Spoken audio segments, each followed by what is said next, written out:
Welcome back everybody to another episode of Direct Comparison. In today's episode, we're going to finally take a look at Playground Games' recently released open-world racing title, Forza Horizon 5, and see how it's evolved visually over its predecessor, Forza Horizon 4.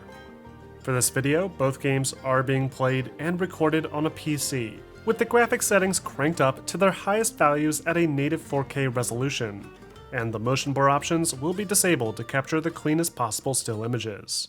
Alright, so to kick this comparison off, let's start by going over the presentation, beginning with the quality and complexity of some of the car models. As you can probably already tell, the design of these cars in both games is simply incredible. There's an extreme amount of detail across every available vehicle in the game, with considerably high poly counts for even some of the smallest details. Which is why it's not too surprising that the cars in Forza Horizon 5 really haven't received any substantial changes one way or the other. Of the 4 identical cars that I observed, there wasn't a single detail that wasn't shared between both games, down to the very same number of polygons on this tiny screw here when zoomed in significantly. The only discernible difference that you've probably already picked up on is the lighting, causing colors to appear duller and specular effects to be more prominent. But this has more to do with the game's chosen environment than anything else. Which brings us to our next topic, the environment design. One of the most interesting aspects of any Forza Horizon game, at least to me personally, are the unique locations that you can drive across. Each entry in the Horizon series has offered large, wide open spaces, with the freedom to explore and race across a large variety of interconnected tracks and circuits. In Horizon 4, players are treated to temperate forest regions in northern England, with plenty of small towns, farms, and loose stone walls lining the roads. It was a somewhat tame choice when coming from Horizon 3's gorgeous Australian-based level environments, but it was greatly assisted by a new seasonal loop that saw the game world drastically change every week. Horizon 5, however, drops players into the heart of Mexico, bringing with it lots of large deserts, sunny beaches, thick jungles, and mountain ranges. There's even some very cool ancient ruins sprinkled throughout, along with lots of small towns that aim to celebrate Mexico's unique cultural identity. The map feels much more diverse overall, offering drastically different biomes in each quadrant, something that I feel Horizon 4's map struggled with slightly due to the limitations of a UK setting. Along with this arguably more interesting map design, Forza Horizon 5 also sees the return of seasons, only they've been altered slightly to reflect Mexico's much warmer climate. Instead of winter, spring, summer, and fall, Horizon 5 seasons are dry, hot, wet, and storm. The difference between these seasons is much more subtle, altering the appearance of the lighting and increasing the chances of certain weather events to occur.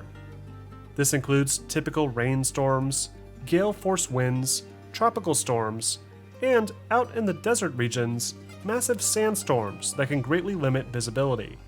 For players that like the snow, the dry season does allow for more snow to blanket the mountainous regions towards the northern end of the map, though this region is tiny relative to the rest of the game, and there's only a handful of races that utilize it. As far as the actual quality of the game world goes, Horizon 5 offers a ton more detail no matter where you look. The ground, for example, utilizes more tessellation, making the rocky deserts appear more three-dimensional. It doesn't necessarily hold up when viewed up close, but under normal racing circumstances, it does add a lot more quality to the presentation. Other typical textured surfaces like roads haven't seen a big bump to their resolution quality, which is a bit disappointing as it's one of the few areas that hasn't looked all that great. But due to the nature of the game, and the sheer size of each game world, it's at least understandable why this compromise would have been made. Horizon 5 does, however, offer a much higher density to its vegetation and dynamic object props, most notably the various plants and trees on screen at any given time, making the jungles and deserts really come to life in a way that the temperate forests and farmlands of Horizon 4 didn't quite deliver. Now, that's not to say Horizon 4's game world looks bad necessarily.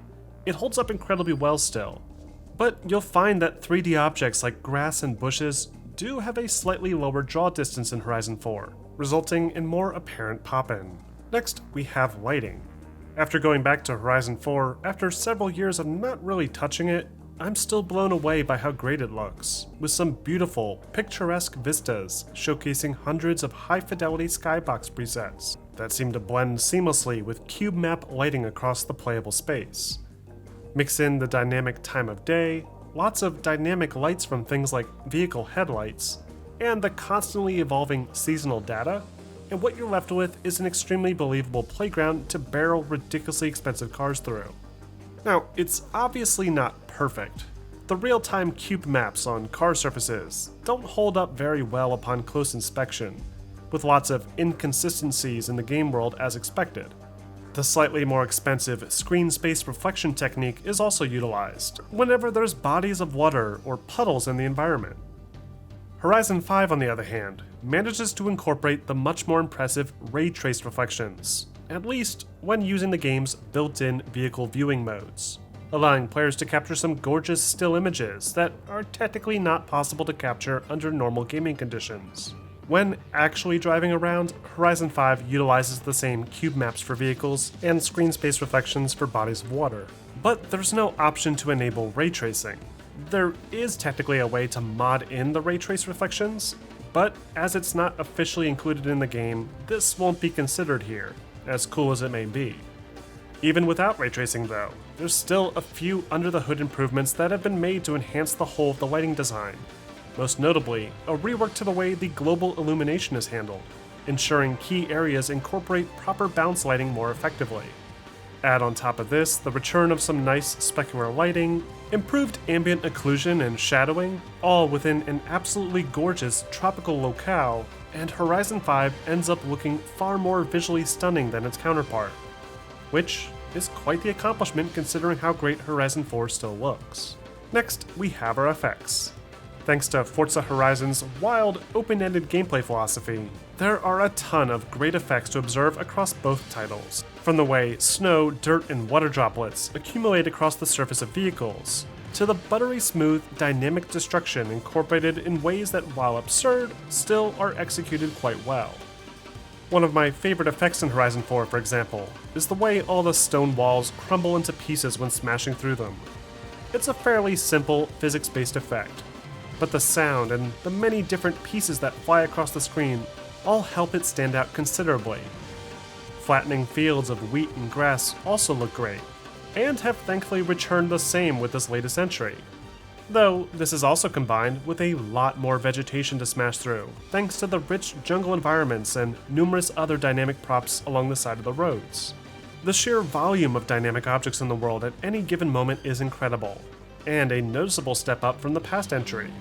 And while there is some pop-in out in the peripherals, it's very easy to miss. The other effects like water, dirt buildup, and various decals haven't really changed all too much, which is to be expected considering it already looked pretty great before. Though I do wish moving forward that this series would begin to evolve the vehicle damage models to be more realistic. Because these games are built to be more casual racing experiences, the cars, even with the simulation options enabled, barely deform at all. They essentially swap between various presets depending on the velocity of the impact, causing glass panels to crack and various dents and scratches to form. It's the exact same damage effects we've seen in the series before, which is a shame considering there's been several other racing games over the years that have managed to go above and beyond in this area. Still, considering the game's target audience, this isn't too big of a problem. And it's also likely more of an issue with car brand licensing limitations, as we've seen with other games in the past. Finally, let's wrap up with a brief sound comparison. Which game do you feel sports the superior audio quality and design?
And that wraps up this episode of Direct Comparison. Overall, Forza Horizon 5 is a visual marvel. It was refreshing booting this game up after finally finishing my previous project and being blown away by not just the great visuals, but some really solid performance to go along with it. The Forza series has been consistently impressive over the years, constantly delivering beautiful scenery and realistic-looking car models, all with a fun and addicting formula that manages to keep the experience engaging for long stretches of time. And thanks to new features like a revamped career mode, new custom track editors, and a ton of new activities to play with friends, this may be one of the most ambitious Forza Horizon games yet. There is always room for improvement, of course. I think the next step for Playground Games would be to further improve their global illumination technology, clean up the object streaming, and perhaps overhaul the damage models for vehicles. I'd also like to see some official implementation of ray tracing without needing to modify the game itself. And the textures, while fine from a normal distance, really don't hold up when viewed up close.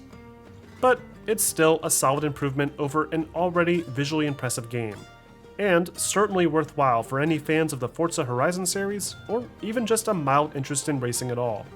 But what do you guys think? Are you impressed with Horizon 5, or do you still prefer Horizon 4? Let me know in the comments section, and don't forget to like and subscribe for more videos like this posted every week.